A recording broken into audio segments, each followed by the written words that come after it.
యాడికి క్రైస్తవ కూడికా గృహం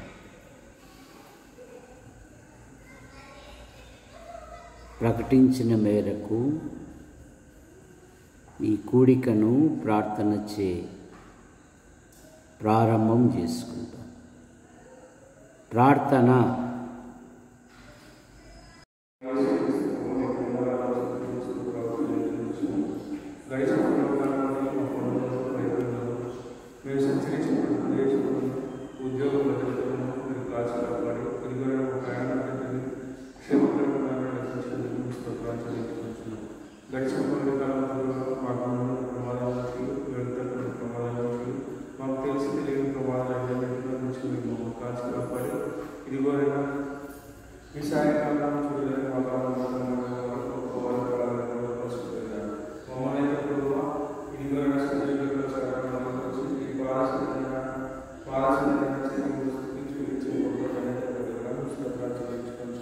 ఇదిగోనైనా సజీవులు అన్న వాగ్దానం బట్టి మేమందరము సజీవులమైన ఒక చిన్న మందిగా చేరి నీ పాలసీలను స్థుతించిన ధన్యతను బట్టి కూడా ప్రార్థించుకుంటున్నాం.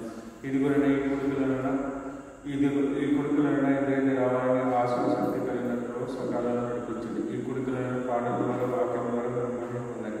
ఇదిగోనైనా సహోదరులు వర్తమానం అందిస్తుండగా వర్తమానం అందిస్తుండగా మంచి వర్తమానం అందించగలరా? జ్ఞానాన్ని అడుగుతున్నాం. ఇదిగోనైనా మీ వాక్య పురుగులు మమ్మల్ని సర్వేసుకుంటూ ఇదిగోనైనా మీ వాక్యము మా హృదయంలో విత్తనం వల్లే నాటి ఇదిగోనైనా ఫలింపచ్చుటకు మనం దయచేసి మీ వాటిని నేర్చుకుని వాటిని అభ్యసించి దాన్ని ధ్యానించటకు మాకు మంచి తెలివిని జ్ఞానము వివేకము దయచేసి వచ్చినాం. ముఖ్యంగా మీ వాక్య పురుగులు మీ మాటలు నేర్చుకుని దానికి అనుసరంగా నడుచుకున్నట్టు కృపణ దయచేసి వచ్చినాం. ఇదిగోనైనా ఈ గుడిలో పాటల ద్వారా పొందండి, వాక్యం ద్వారా పొందండి.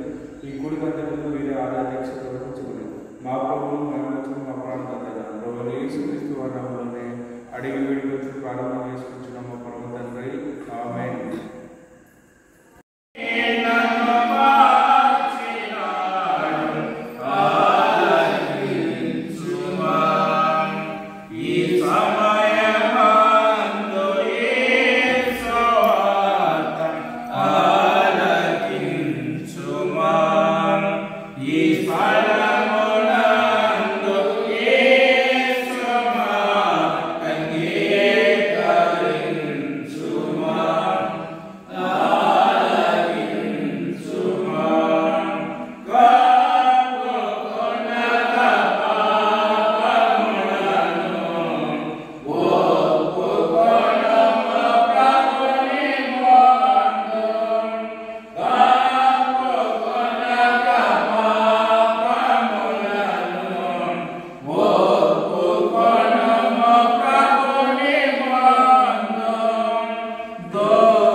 మొదటి వచనం నుండి.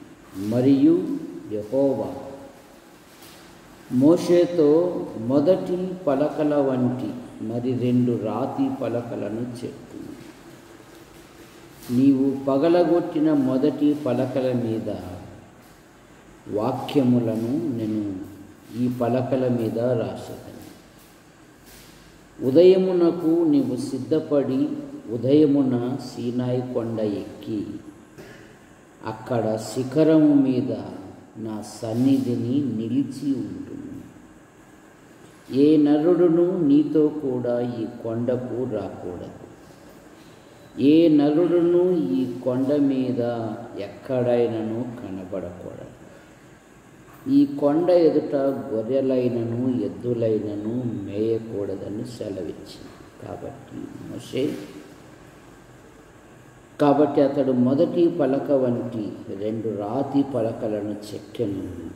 మోషే తనకు యెహోవా ఆజ్ఞాపించినట్లు ఉదయమందు పెందల కడే లేచి ఆ రాతి పలకలను చేతపట్టుకొని సీనాయి కొండ ఎక్కగా. అట్లాగే 34వ అధ్యాయములోనే ఆఖరి వచ్చిన మోషే ముఖ చర్మము ప్రకాశింపగా. ప్రార్థన చేసుకుందాం. ప్రేమించిన మా తండ్రి, మీ నామాన్ని బట్టి మీకు స్తోత్రములు చెల్లిస్తాము. ఇంకా సమృద్ధి అయిన వర్షాలు దయచేయండి. యాడికి క్రైస్తవ కూడిక గృహం చేర్చబడిన ప్రతి కుటుంబాన్ని బట్టి మీకు స్తోత్రములు. ప్రభుత్వ శాఖల్లో, ప్రైవేట్ సంస్థల్లో మీరిచ్చిన నిపుణతను బట్టి వివిధాలుగా ప్రయాసపడుతున్న ప్రతి వారిని బట్టి మీకు స్తోత్రములు. అనుదిన డ్యూటీలోనూ అధికారుల అనధికారుల మధ్య మీ కృపాక్షేమాలు ఉంచి సజీవుల లెక్కలు చేర్చిన విధానాన్ని బట్టి మీకు స్తోత్రములు. బిషప్ డ్యూటీలో ఉన్నాడు, క్షేమంగా నడిపించండి. సంఘ కార్యక్రమాలలో బుధవారము బైబిల్ పఠనం గనక ఇంతవరకు పాటల ద్వారా నేను స్తుతించుటకు, ఘనపరచుటకు, మహిమపరచుటకు మీరు ఇచ్చిన ధన్యతను బట్టి మీకు స్తోత్రములు. మీ దాసుడు నిలబడి ఉన్నాడు, బలహీనుడు, మరుగుపరచండి నాతోనూ మాతోనూ. యంత్ర శబ్దం ద్వారా ఎందరైతే వింటున్నారో ఆకర్షించమని యేసు ప్రభు నామములో ప్రార్థిస్తున్నాం తండ్రి, ఆమేన్. మనము గత దినాల నుండి పర్వతాల మీద ధ్యానం చేస్తూ ఉన్నాం. అందులో మొదటి పర్వతము పరిశుద్ధ పర్వతము, రెండవది ప్రార్థనా పర్వతము, మూడవది రూపాంతర పర్వతము, నాలుగవది ఇప్పుడు మహిమా పర్వతము. మోషేతో దేవుడు అంటున్నాడు, ఉదయమున నీవు కొండ ఎక్కి నా సన్నిధిలో నిలబడి ఉండు, నేను నీతో మాట్లాడాలి అంటున్నాడు. బైబిల్ అంతటిలో ఒక స్నేహితునితో మాట్లాడినట్టు దేవుడు మోషేతో ముఖాముఖిగా మాట్లాడాడు. ఎలా మాట్లాడంట? నిర్గమకాండ 33వ అధ్యాయము 11వ వచనం. మనుష్యుడు తన స్నేహితునితో మాట్లాడినట్టు యెహోవా మోషేతో ముఖాముఖిగా మాట్లాడెను. అంత ధన్యత అండి. యెహెజ్కేలు గ్రంథంలో కూడా యెహెజ్కేలుతో దేవుడు అంటాడు, నీవు మైదాన భూమికి వెళ్ళుము, అక్కడ నేను నీతో మాట్లాడాలి అంటాడు. దేవుడు తన ప్రజలతో మాట్లాడుటకు ఇష్టపడి ఉన్నాడు. కానీ పిల్లలే ఆయన యొద్ద ఉండుట కంటే లోక సంబంధమైన విషయాలలో ఉండడానికి ఇష్టపడుతూ ఉన్నారు. మోషే సకల విద్యలయందు ప్రావీణ్యుడు, దివ్య సుందరుడు. తన బలముతో, తన స్వశక్తితో ఇశ్రాయేలీయులను విడిపించాలని ప్రయత్నం చేశాడు. మానవుని స్వశక్తితో దేవుడు కార్యాలు జరిగించడు. మోషే జీవితము 3 విధాలుగా వర్ణించవచ్చు. మొదటి 40 సంవత్సరాలు రాజభవనములో ఉన్నాడు. సకల విద్యలు అభ్యసించాడు. తన బలముతో తన ప్రజలను విడిపించడానికి ఒకసారి ఐగుప్తీయుడు ఇశ్రాయేలును కొడుతూ ఉంటే బైబిల్ వ్యాఖ్యానకర్తలు ఏమని రాశారు అంటే, ఆ ఐగుప్తీని ఒక్క దెబ్బతో కొట్టేళ్ళకల్లా వాడు ఇసుకలో కూరుకొని పోయాడు. మల్ల యోధుడు మైక్ టైసన్ పేరుగాంచిన వాడు. ఆడెప్పుడు అనేవాడు ఐఎమ్ గ్రేట్ అని. అతని తర్వాత లూయిస్ అనేవాడు వచ్చి ఐఎమ్ లేటెస్ట్ అని, ఇంకా కెమెరా వాళ్ళు సిద్ధపడుతూ ఉండగానే మైక్ టైసన్ను మట్టి గర్పించాడు. కనుక మోషే నీ బలము అణిగిపోవాలి అని ఐగుప్తును విడిచిపోయి ఏమప్పగించాడు? గొర్రెలు కర్ర ఇచ్చాడు. 40 సంవత్సరాలు 80 సంవత్సరాలకు మోషేలో ఉన్న ఆ మానవ బలమంతా ఏమైపోతుంది? ఏమైంటుంది? కరిగిపోయి ఉంటుంది పొగరంతా. అందుకని భూమి మీద మోషే మిక్కిలి సాత్వికుడు అనే మాట మనం చూస్తాం. 80 సంవత్సరాలు అప్పుడు పిలిచాడు.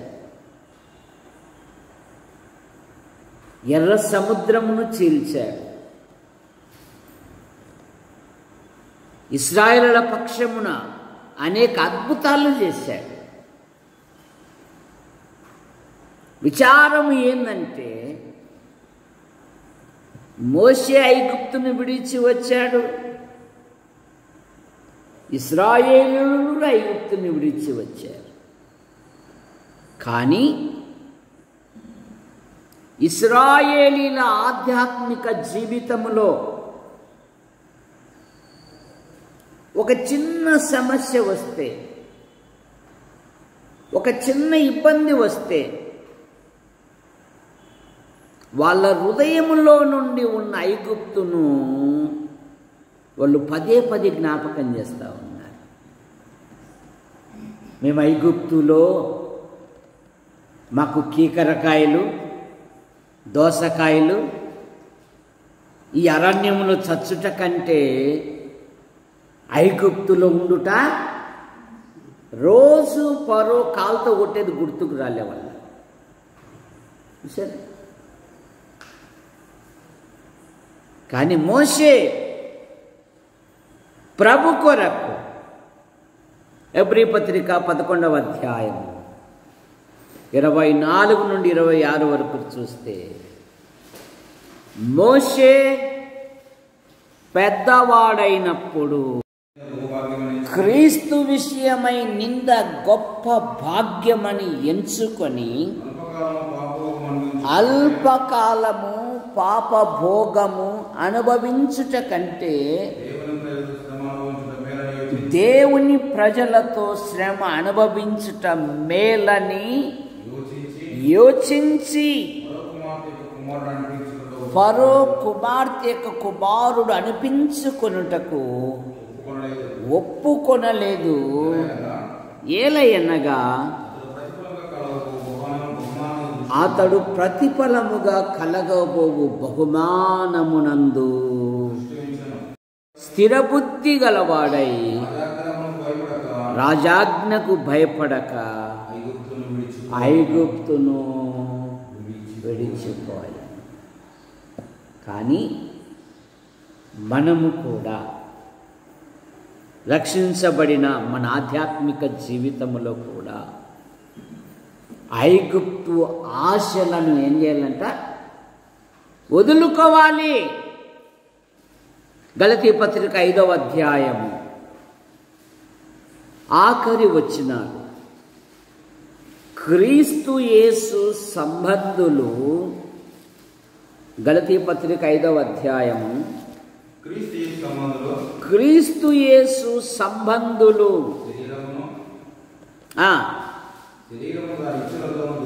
శరీరమును దాని ఇచ్ఛలతోనూ దురాశలతోనూ వారు శరీరమునకు సిలువ వేసి ఉన్నారు. శరీర ఇచ్ఛలు, యవన ఇచ్ఛలు, లోక ఇచ్ఛలు, పాప ఇచ్ఛలు, యవన ఇచ్ఛలు, లోక ఇచ్ఛలకు క్రీస్తు యేసు సంబంధులు సిలువ వేసి ఉన్నారు.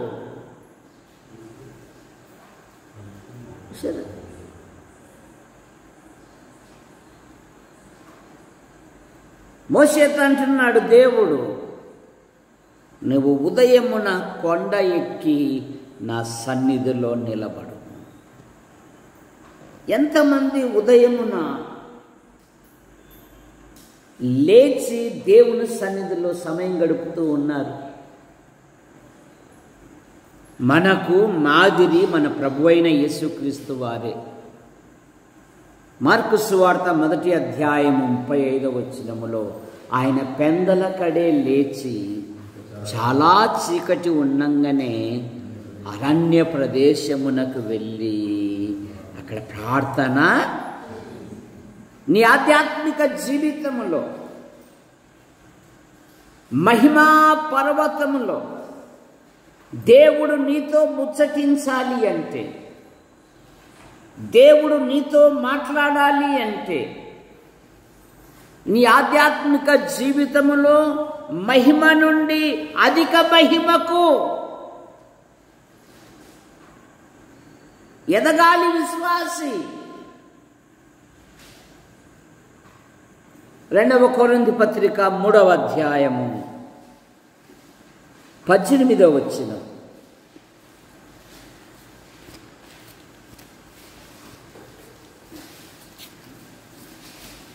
మూడవ అధ్యాయము 18వ వచనం. మనమందరమును ముసుగు లేని ముఖముతో ప్రభు యొక్క మహిమను అద్దము వలె ప్రజ్వలింపజేయుచు. ప్రభు యొక్క మహిమను ఈ భ్రష్ట లోకములో, ఈ తృణీకారమైన లోకములో, ఈ అపహాస్యమైన లోకములో, దేవుని తీర్పునకు గురి అయిన ఈ లోకములో, క్రీస్తును అపహాస్యము చేయుచున్న ఈ లోకములో క్రీస్తు యొక్క మహిమను అద్దము వలె ప్రజ్వలింపచేయుచు మహిమ నుండి అధిక మహిమను పొందుచు ప్రభువుకు ఆత్మ చేత ఆ పోలికగా మార్చబడుచున్నాము. విశ్వాసి దినదినము ఏం కావాలి? మార్చబడాలి. జక్కయ్య ఎప్పుడైతే ప్రభును తన ఇంట చేర్చుకున్నాడో, రాజాబాబు ఏమన్నాడు? జక్కయ్య ఏమన్నాడు? జక్కయ్య ఒప్పుకుంటావా చెప్పమంటావా అనిలే దేవుడు. అసలకు ప్రభువా, ఎక్కడెక్కడ అన్యాయం చేశానో, ఎవరిని బాధ పెట్టానో, ఎవరి చేత నేను లాగానో వారికి 4 గింతలు నేను ప్రభు చెప్పాడా, మార్చబడిన జక్కయ్య అంటున్నాడా? ఎవరు చెప్పారు? ప్రభు చెప్పాడా? ఒప్పుకుంటావా తప్పుకుంటావా అని అనలే. ఈ రాత్రి ఇంట్లో ఉండాలి అన్నాడు అంతే. కీర్తనలో ఒక మాట ఉంది, ఆయన ముఖములో మన రహస్య పాపములు, నువ్వు ఓయోలో చేసిన ఆ రహస్య పాపం కూడా కనబడుతుంది. చూసారా? జాగ్రత్త. పిల్లి అనుకుంటుందంట పాలు తాగుతుంది, నన్నెవరు? మా ఇంటికాడ పిల్లి ఒక టైగర్ మాదిరి కూర్చుండేది బాగా గోడ పైన. ఎవరా చూసుకుందాం రా అని. ఏ పాడోడు ఎత్తుకుని పోయినాడు. దాని తర్వాత ఇంకొక పిల్లి కూడా వచ్చింది, దాన్ని కూడా ఆ పాడోడు ఎత్తుకుపోయినాడు, మాకే తెలియదు.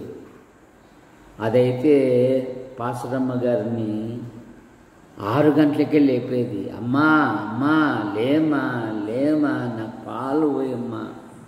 పాలు పోసేంత వరకు అది అరుస్తానే ఉంటుంది. ఎవడెత్తిపోయినాడు చూసారా? పిల్లి అనుకుంటుందంట పాలు తాగుతూ, నన్నెవరు? అద్దము వలె ప్రకాశింపగావాలి విశ్వాసం.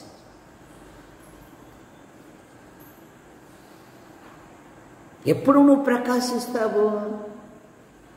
నీలో నాలో ఉన్న శరీర ఇచ్ఛలకు సిలువ వేయాలి. ఏమేయాలి? మోషే ఎప్పుడైతే వాటిని వదులుకున్నాడో,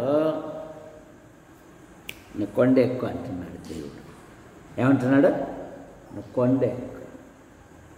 భక్తుడు అడిగాడు కదా, నేను ఎక్కలేనంత ఎత్తైన కొండకు నన్ను ఆశ ఉండాలి నీకు.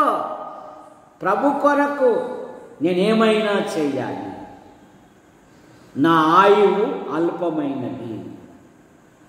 ఎప్పుడైనా ప్రాణం పోవచ్చు, కానీ దానికోసం కాదు కదా. ప్రాణము పోకమునిపే ప్రభు కొరకు లేయా. ఈసారికి మాత్రం ఈపు పడుతుంది. 2 సార్లు చూసిందా మీ అమ్మ ఫోన్లాగా తీసుకోండి. సరే, ఒక్కసారికి నీ చేతిలో ఫోన్ కనపడింది అనుకో, ఈ నుండే ఏడ్చుకుంటూ పోతాం. కనుక మోషే కొండ ఎక్కగా నీ ఆధ్యాత్మిక జీవితంలో ఉన్నతమైన అనుభవము. యోబు అరుణోదయమే లేచి తన కుటుంబాన్ని సంరక్షించుకున్నాడు. భార్య బలహీనమైన మాటలు మాట్లాడినా కూడా, అమ్మాయి అవి లోకస్తులు మాట్లాడే, మనంగా విషయం కోల్పోయాడు. కానీ ఏమంట? 2 దేవుడిచ్చి మహిమా పర్వతం. నీ ఆధ్యాత్మిక జీవితంలో ఉన్నతమైన అనుభవాలు, ఉన్నతమైన ఆశలు ప్రభు కొరకు. నేను ఎక్కలేనంత ఎత్తైన కొండకు నన్ను ఎక్కించు. మోషేతో అంటున్నాడు దేవుడు, నువ్వు కొండ ఎక్కు. నేను ఇక్కడే కూర్చుంటా అంటున్నారు చాలామంది. సరే, నేను నిలబడను. ఏంటంటే ఊరికి అద్దకాల మాదిరి, అద్దకాల భక్తి. పాట పాడాను, స్తుతులు చెల్లించాను. వారంలో నెలకోసారి వాక్యం చెప్పారా, ఇక చాలు ఇదేలే బతుకు అనుకుంటాను. అలా కాదు. నీ ఆధ్యాత్మిక జీవితంలో ప్రభు కొరకు బైబిల్ ఏం చెప్తుందంటే, తమ దేవుని ఎరుగువారు బలము కలిగి గొప్ప కార్యములు చేయుదురు.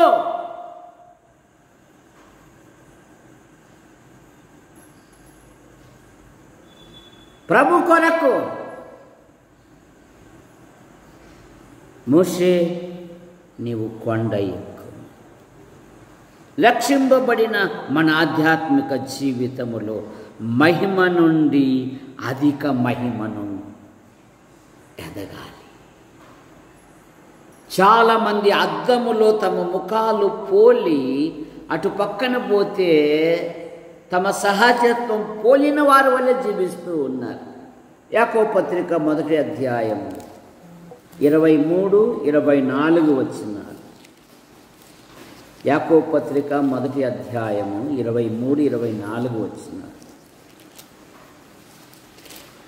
ఎవడైనను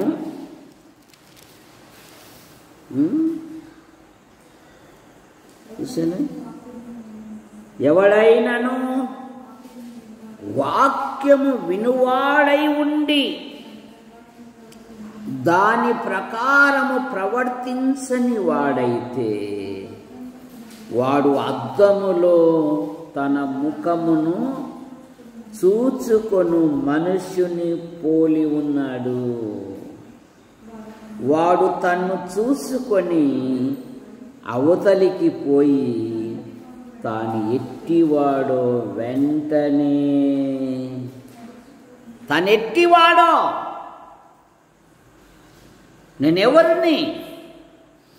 క్రీస్తు నన్ను ప్రేమించి నన్ను కొన్నాడు. విలువ పెట్టి కొనబడిన వారు గనక మీ దేహములతో దేవుణ్ణి మహిమపరచు. మహిమా పర్వతము నువ్వు కొండ ఎక్కు. ఒక మనుష్యుడు తన స్నేహితునితో మాట్లాడినట్టు దేవుడు ముఖాముఖిగా అతని ముఖ చర్మమే ప్రకాశించింది, అతనికే తెలియదంట. దేవుని సన్నిధిలో. అందుకే భక్తులు అన్నారు, నీ ముఖము తెల్లబడాలి అంటే హెన్నా పిండితో రాసుకోండి కదా. నీ ముఖము తెల్లబడాలి అంటే నీ మోకాళ్ళు నల్లబడాలి. అక్క ఏమన్నా రాబట్టి కూతురు చిన్నప్పుడు అనేది, అబ్బా నేను ఎంత అందగత్తెనబ్బా, అసలు ఈ కాళ్ళలో నా అంత అందగత్తె లేరబ్బా అనేది. ఏమంటే నిజం బా అంటే అమాయకమైన దశలో నీ మోకాళ్ళు ఎక్కడ నిలబడుతున్నాయి? యాకోబు మోకాళ్ళు గెట్టల వల్లే, ఒంటే గెట్టల వల్లే అట్టలు కట్టుకొని పోయాయి.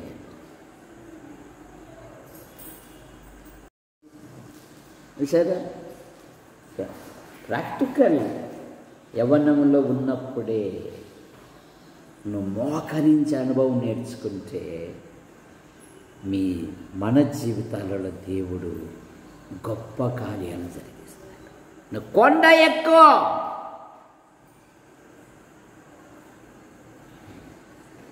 దేవుడు మాట్లాడుతూ ఉన్నాడండి. అతని ముఖము ప్రకాశించెను. మన ఆధ్యాత్మిక జీవితంలో మహిమ నుండి అధిక మహిమ. ప్రభా, పోయిన ఆదివారం 3 రెఫరెన్సులు చదివాను, ఈ ఆదివారం 3 రెఫరెన్సులు. పోయిన ఆదివారం 5 నిమిషాలు చెప్పాను, ఈ ఆదివారం 1 అరగంట చెప్పుటకు నాకు సహాయం దయచేయి. ఈ ఉదయం ఒక ఆయన నాకు ఫోన్ చేశాడు, మరి ఏమండి పలానా సాట ప్రార్థన ఉంటుంది వస్తావా అని. ఆయన అంటున్నాడు, అంతకన్నా భాగ్యమయ్యా, అక్కడ పాటలు పాడే భాగ్యం నాకు దొరికిందంటే ఎంత సంతోషము అంటున్నాడు. ఆయన పేరు లూర్దు. పలానా సాట రేపల్లి జోసఫ్ గారి కుమార్తెది 31 ప్రార్థన అండి, మీరు రండి అంటే, సార్ నాకు అంతకంటే భాగ్యమా సార్, దేవుని సన్నిధిలో పాటలు పాడే భాగ్యం నాకు దొరికిందంటే ఇంకేం కావాలండి అంటున్నాను. మనకు బాధ కంపరం. చూసారు, సమూయేలు వలె చిత్తము నీ దాసుడు ఆలకించుచున్నాడు అనేవారు ప్రభువునకు కావాలి. సమయము అసమయము. ఎందుకంటే వాడు ప్రకాశించేవాడు కాదు, తను ఎట్టివాడో వాడికే తెలియదంట. పిల్లప్పుడు మేమేం చేసేవాళ్ళంటే చిన్న చిన్న అద్దాలతో సూర్యుడి నుండి అద్దం పెట్టి దాని కాంతి ఇంట్లోకి వేసేటోళ్ళం. చూసారా? మరి కొన్నిసార్లు ఆ యొక్క సినిమా ఆ యొక్క చిన్న చిన్నవి కాగితాలు దొరికితే కనుక అవి కట్ చేసి అద్దంలో చూసుకునేటోళ్ళం. అదిగో బొమ్మలే, అదిగో చూడు సినిమా బొమ్మ అని చెప్పేసి. అద్దము వలె ప్రకాశించుట నీ ఆధ్యాత్మిక జీవితంలో మహిమ నుండి అధిక మహిమను, నూతన రూపాంతరం. రోమపత్రిక 12వ అధ్యాయం 2వ వచనం, మొదటి 2 వచనం.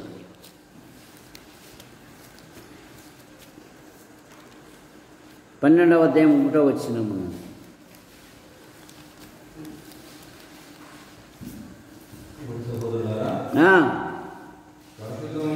పరిశుద్ధమును దేవునికి అనుకూలమైన సజీవ యాగముగా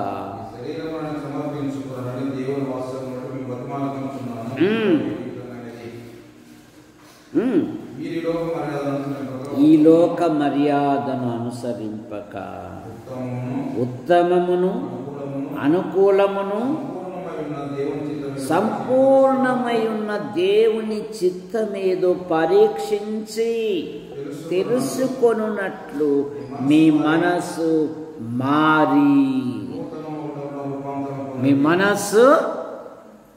మారాలి. మారాము అంటున్నాం కానీ మారలేని జీవితంలో జీవిస్తూ ఉన్నాం. మారాము అంటున్నాం కానీ లోక సంబంధమైన వాటి మీదనే జీవిస్తూ ఉన్నాం. మారి నూతన మగుట వలన రూపాంతరము పొందుడి. శ్వాసి జీవితములో ఆయన రాకడకు ఆయనను పోలి ఉండాలి అంట. రోమాపత్రిక 8:26లోనే మరొక మాట మనకు దొరుకుతుంది. 8వ అధ్యాయం 26వ వచనం.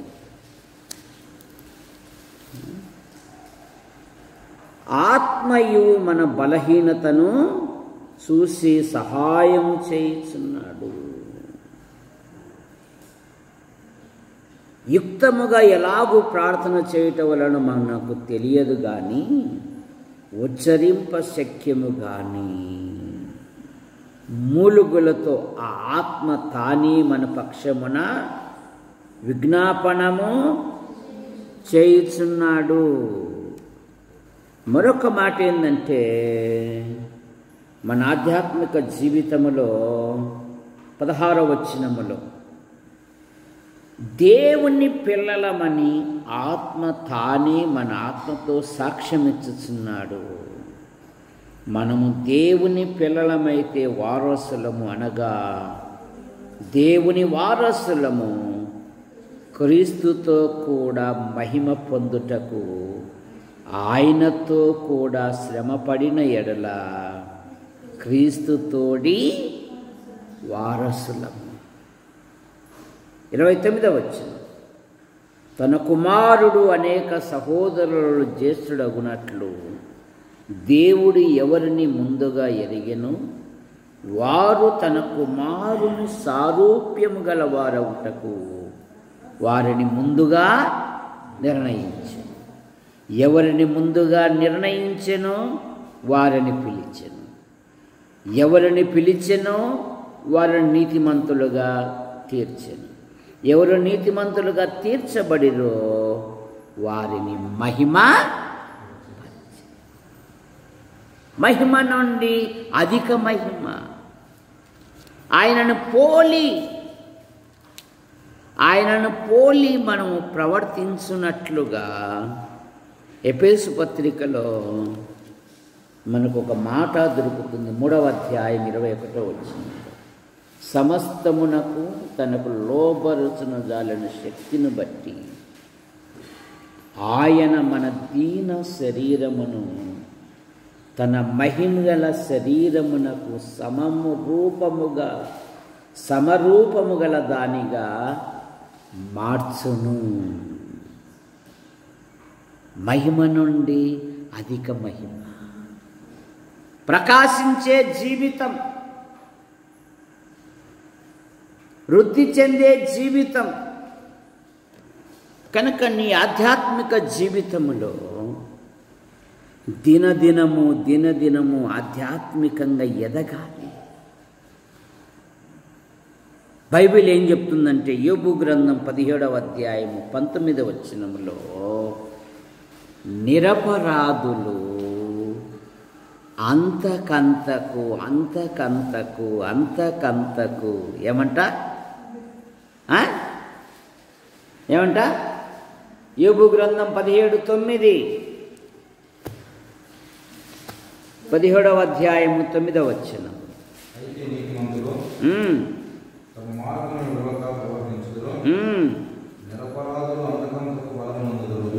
నిరపరాధులు అంతకంతకు.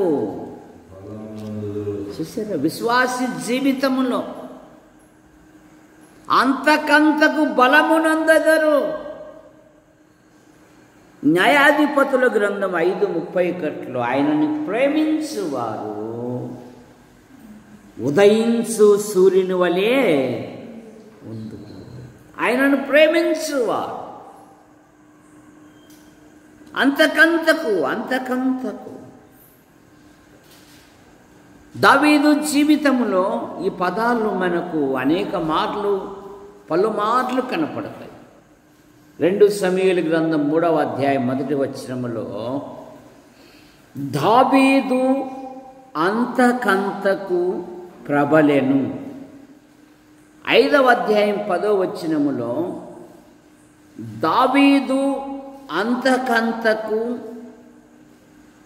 వర్ధిల్లెను. మొదటి దినవృత్తాంతములు 11:9 దావీదు అంతకంతకు అధికుడగుచుండెను. విశ్వాసి జీవితములో ఆధ్యాత్మికంగా అంతకంతకు ఎదగాలి. ఎదుగుట అనేది పిల్లలు ఎదుగుట వలన తల్లిదండ్రులకు బాధ కాదు కళా మేడం, సంతోషము. ఇప్పుడు పాలను చూస్తే మాకు సంతోషం అవుతుంది. మా కిషోరుని చూస్తే చూసారా మరియమ్మ ఎంత ఎత్తుందో, కిషోర్ కూడా. కిషోర్ దగ్గర నిలబడినాను అనుకో, ఆయన ప్యాంటుకు కూడా నేను కరెక్ట్గా సరిపోతాను. ఆ పిల్లలు చూసేసరికి అంత ఎదిగారని మనం సంతోషపడతాము. కానీ ఆధ్యాత్మికంగా ఎదిగితే పరలోకమందున్న దేవుడు కూడా సంతోషిస్తాడు. శారీరకంగా పిల్లలు ఎదిగితే కుటుంబానికి సంతోషం. ఆధ్యాత్మికంగా సంఘములో విశ్వాసులు ఎదిగితే అక్కడున్న బాధ్యత కలిగిన సహోదరునికి సంతోషము, ప్రభునకు సంతోషం.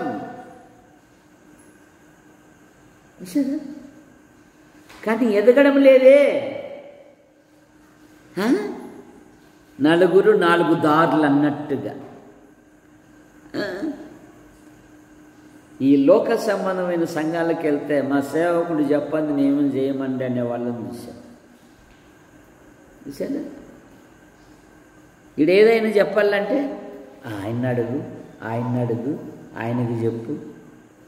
చూశారు, సమూయేలు వలె చిత్తముని దాసుడు ఆలకించుచున్నాడు, నేనున్నాను.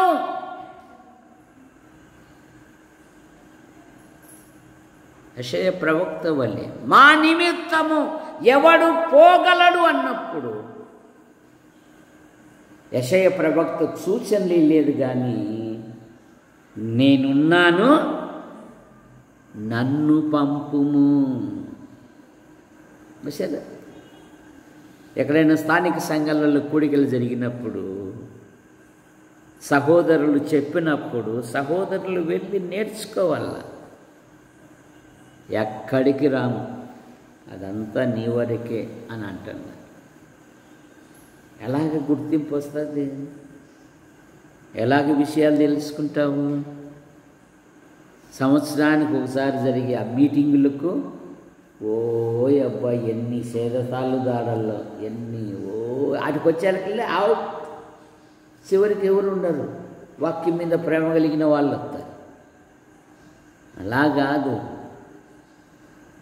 దేవుని వాక్యం దొరుకుతూ ఉందంటే విశ్వాసి పరిగెత్తుకుంటూ వస్తాడు. మన కడపకి వెళ్ళా, మా స్నేహితుని ఫోన్ చేశా, అన్న ఇప్పుడే ఆటోతో సువార్తకి వెళ్తున్నా, ఇదిగా ప్రతాపు 5 నిమిషాలు నిలబడు, నేను నీతో వస్తాను.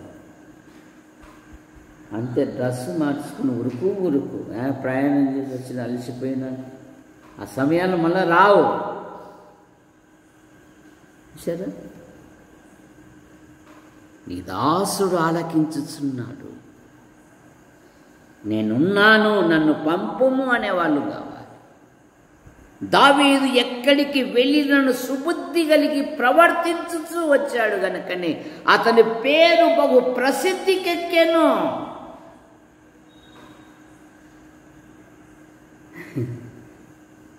మా సేవకునికి మీరు అంత విలువ ఇస్తున్నారా? మేము అసలు విలువే ఇయ్యం తెలుసా. తీసుకుపోయిన సాటి ఈ మాటలు అంటే ఆ సేవకుని విలువ ఉంటుందా పోతుందా? శ్వేత, ఇది ఇందులో ఆయన పాపం ఇష్టపడి తోలుకొని వచ్చే ఏదో ఇదేనంటే అబ్బా సేవకునికి గుంతలు తవ్వుతున్నారు రైలు. దేశ రాయబారులు ఉంటారు, ఆ దేశంలో ఎన్ని బలహీనతలు ఉన్నా ఆ దేశం యొక్క ఔన్నత్యం చెప్పి మా దేశంలో పెట్టుబడులు పెట్టండి అని చెప్పాలి రాయబారి. అంతేగాని మా దేశంలో అభివృద్ధి చెందరంటే మీరు పెట్టుబడి పెడితే నష్టపోతారంటే ఆ దేశ ప్రధానికి తెలిస్తే ఉరి వేసేసారు. నేను ఎందుకురా రాయబారిగా పంపిండేది అని. సరే, నీ ఆధ్యాత్మిక జీవితంలో మహిమ నుండి అధికమైన మహిమ. మొర్దెకై అంతకంతకు గొప్పవాడగుట చూసి అనేకులు యూదుల మతము అవలంబించారంట. ఎస్తేరు గ్రంథం 9వ అధ్యాయము 4వ వచనం.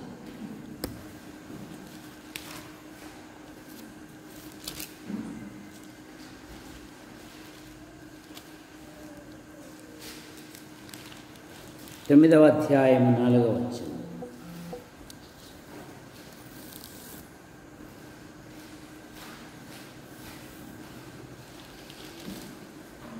ఈ మొర్దెకై అంతకంతకు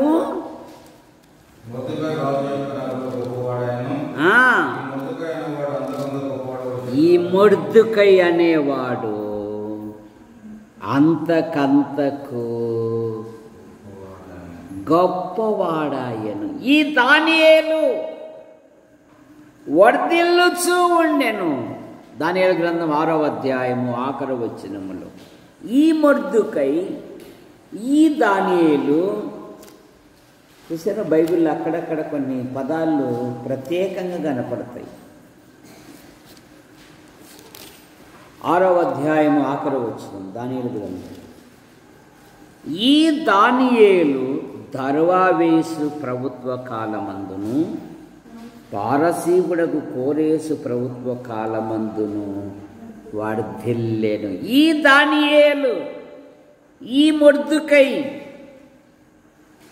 ఈ అనేసాట మన పేర్లు పెట్టుకుంటే మన ఆధ్యాత్మిక జీవితంలో మనం ఎంత మట్టుకున్నాం?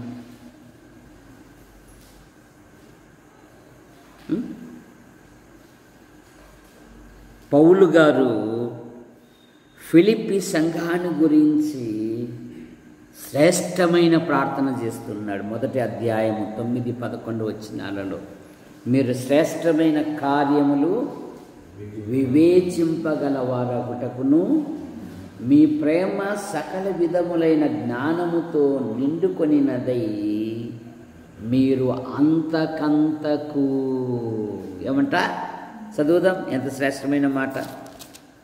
మొదటి అధ్యాయము 9-11 వచనాలు.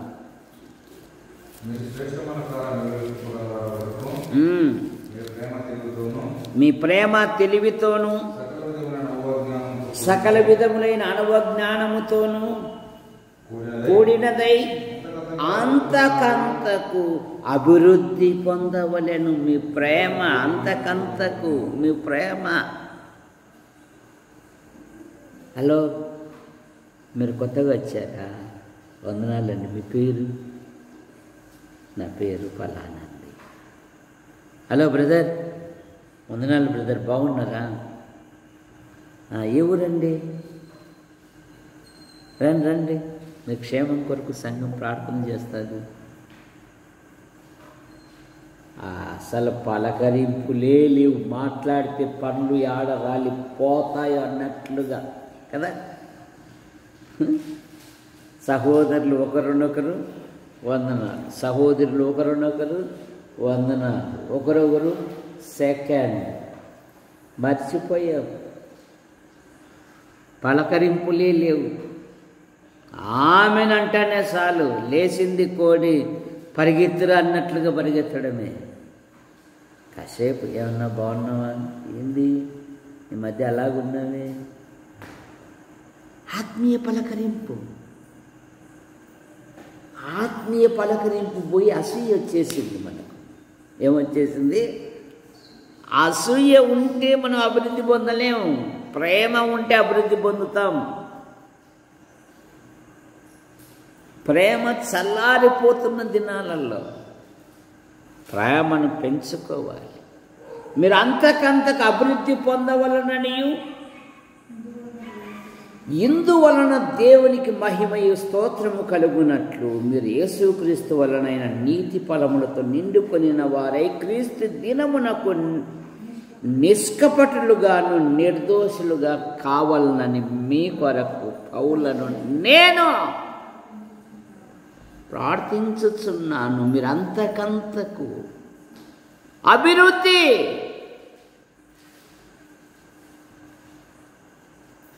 దేవుని ప్రేమలో అభివృద్ధి. తెస్సలోనికలలో ఒక శ్రేష్టమైన మాట మనకు దొరుకుతుంది చూడండి.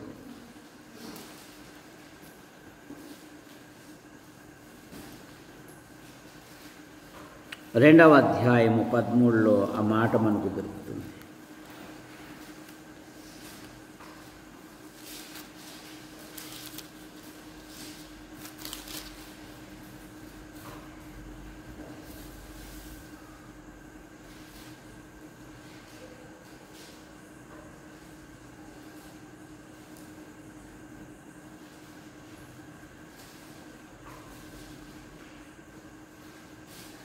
పది 11 వచ్చినాడు, లేకుంటే 9 నుండి. సహోదర ప్రేమను గురించి మీకు రాయనక్కర్లేదు, మీరు ఒకరినొకడు ప్రేమించుటకు దేవుని చేత నేర్పబడితిరి.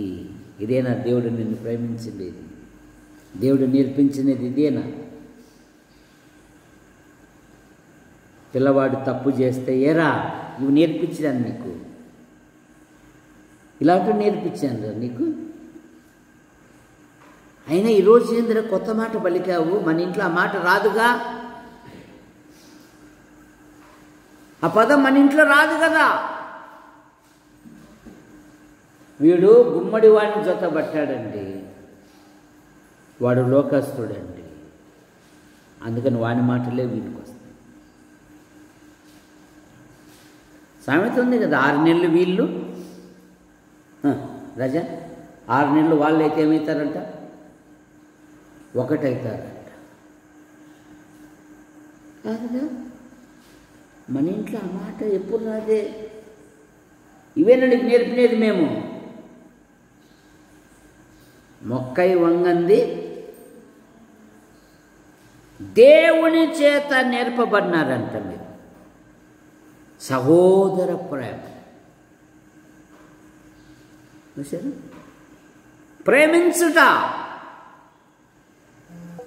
పౌలు గారు అదే కదా, నేను ప్రభువైన యేసుక్రీస్తుకి ఎందుకు కృతజ్ఞుడనై ఉన్నాను అంటే, ఏమోనండి ఆయన నాలో ఏం చూశాడో ఏమో కానీ నన్ను కనికరించాడండి, నన్ను నమ్మకమైన వానిగా ఎంచాడండి. అసలు ప్రభు నమ్మకమునుపు నా జీవితం అండి పూర్వము దూషకుడను హింసకుడను హానికరుడైన నన్ను ప్రేమించి నమ్మకమైన వానిగా ఎంచి నన్ను నియమించుకున్నాడండి. తన పని కొరకు నియమించుకోవడం ప్రత్యేకించుకున్నాడండి. ఏం కనపడిందోనండి. అందుకనండి ఆయన కొరకు నా కుటుంబంలో ఎన్ని పరిస్థితులు ఉన్నా నేను నమ్మకంగా సాగిపోతానండి. ఎన్ని ఆర్థిక విధాన లోపాలు ఉన్నా కూడా మేము విశ్వాసంతో కొనసాగుతున్నామండి. ఆయన నియమించుకున్నాడండి, ఆయన ఎన్నుకున్నాడండి. నా ప్రభువైన యేసు క్రీస్తుకు నేను కృతజ్ఞుడై ఉన్నాను. కృతజ్ఞత లేని జీవితం ఈ దినాలలో, కృతజ్ఞత లేని వారు అంటున్నది బైబిల్. నేనైతే కృతజ్ఞుడను. పౌలు గారు అంటున్నారు, నేనైతే కృతజ్ఞుడను నా దేవునికి. ఎవరికొరికో కాదు, నా దేవునికి నేను కృతజ్ఞుడను. అందుకే ఒకటి దెబ్బ ఒకటి తక్కువ 40 దెబ్బలు తిన్నా. సముద్రములో ఉండి సూర్యుని కూడా చూడలేదు, దిగంబరత్వముతో ఉన్నా. ఓ మాట చెప్తానండి,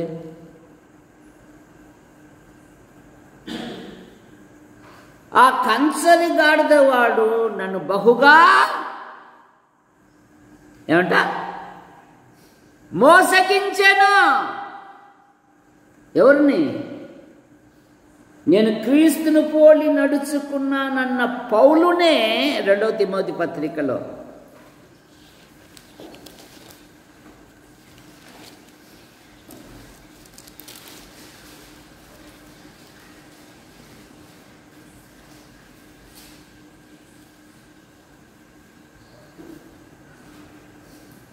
నాలుగవ అధ్యాయము 14వ వచనం, అలక్షంద్రు అను కంచరివాడు నాకు చాలా కీడు చేసెను. అతని క్రియల విషయమై ప్రభు అతనికి ప్రతిఫలమిచ్చునుగాక. ప్రభుకే అప్పచెప్పాడు. వాడు నాకు చాలా కీడు చేశాడు.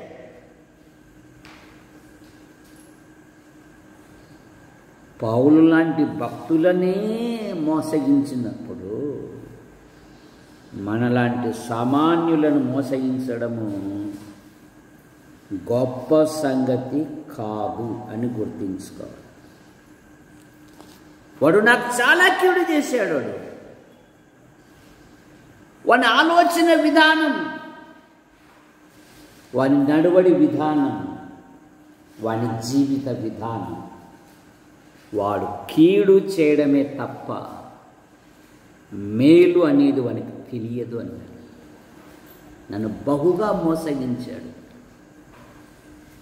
మన ఆధ్యాత్మిక జీవితంలో అంతకంతకు వర్ధిల్లాలి.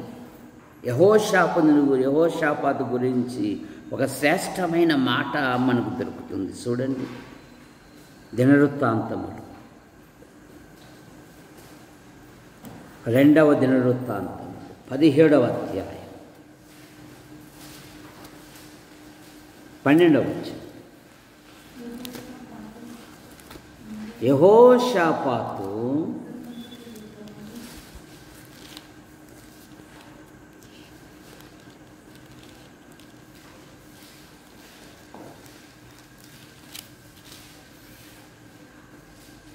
యెహోషాపాతు అంతకంతకు గొప్పవాడై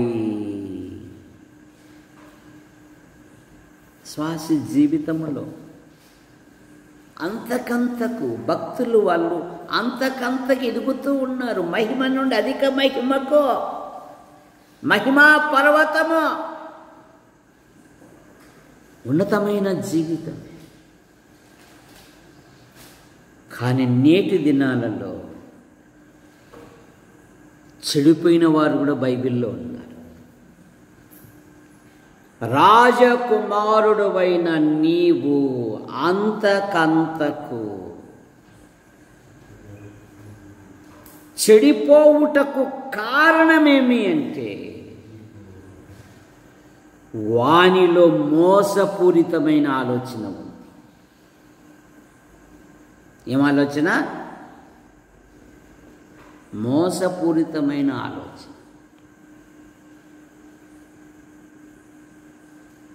చాలామంది అంతకంతకు చెడిపోతారంట. 2వ తిమోతి పత్రిక, 1 తిమోతి పత్రిక, 2వ తిమోతి పత్రిక 3:13, 3వ అధ్యాయము 13వ వచనం. 2వ తిమోతి, వంచకులను చెడిపోయిన వారును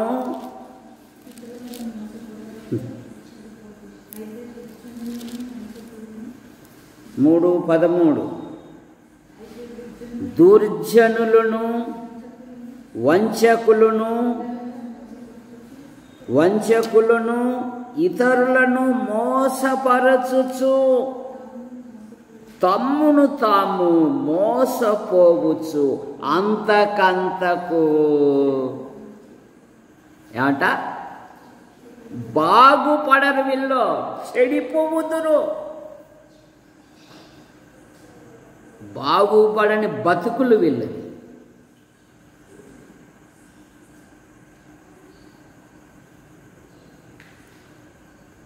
మోసపరిచేవాళ్ళు, దుర్జనులు, వంచకులు, ఇతరులను మోసపరుచుచు తామును మోసపోవచ్చు అంతకంతకు చెడిపోదు. కానీ బైబిల్లో అలాగా నమ్మిన భక్తులు దానియేలు గురించి ఏం చదువుతాము? రాజు భుజించు భోజనము చేయవారి కంటే వీరి ముఖము కలగాను సౌందర్యముగాను 10 అంతలు శ్రేష్ఠులుగా ప్రత్యేకించుకున్నారు.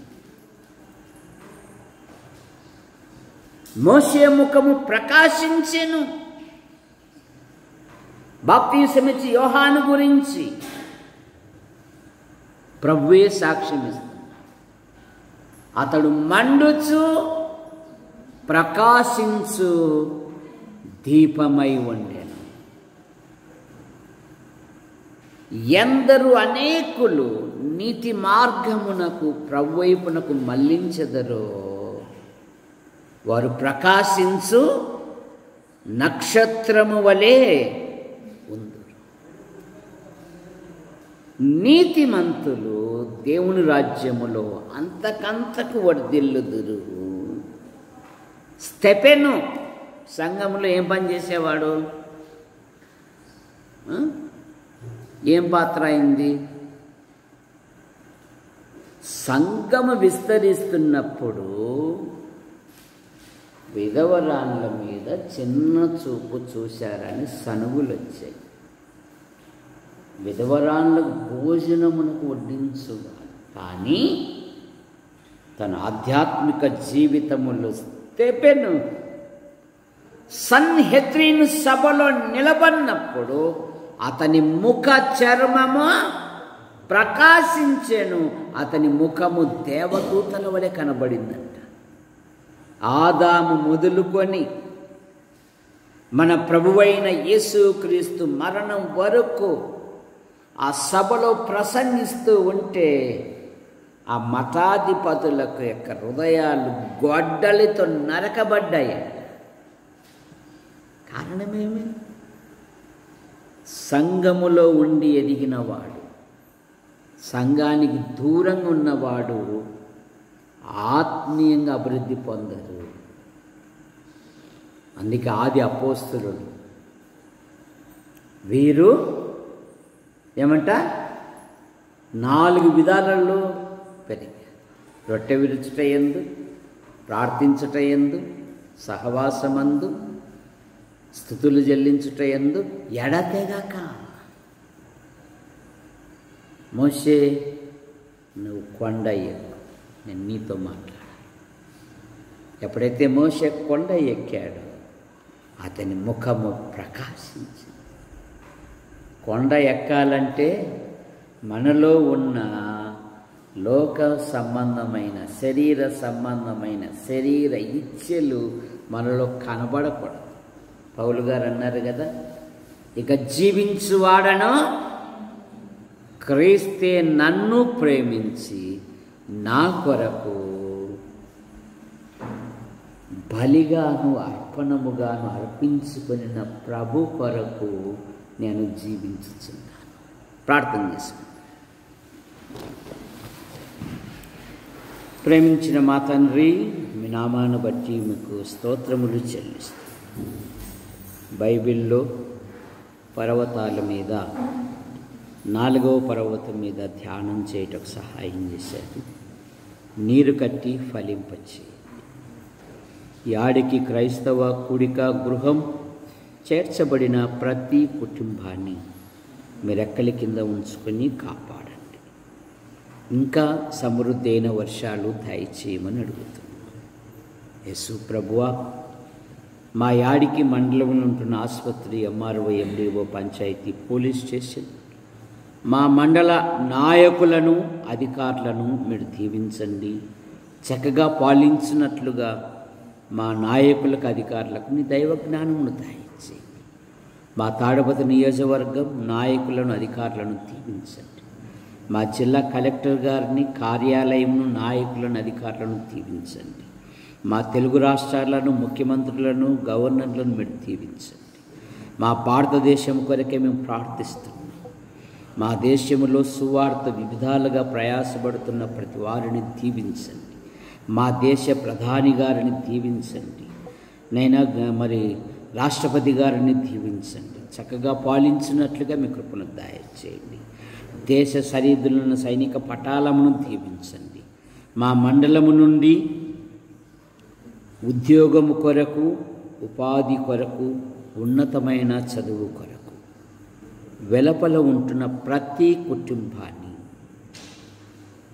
ప్రతి యవనస్తుని, ప్రతి యవనస్తురాలను, ప్రతి విద్యార్థిని మీరు దీవించండి. డిఎస్సి ఫలితాల విషయంలో అద్భుతమైన సహాయం దయచేయండి. బిషప్ డ్యూటీని దీవించండి, క్షేమంగా నడిపించండి. ఇంటి పనులను కూడా మీరు దీవించండి. యూట్యూబ్ ద్వారా వీక్షిస్తున్న ప్రతి వారిని దీవించండి. ఈ నెల చివరి దినాలను నడిపించాలి. మీకు స్తోత్రములు.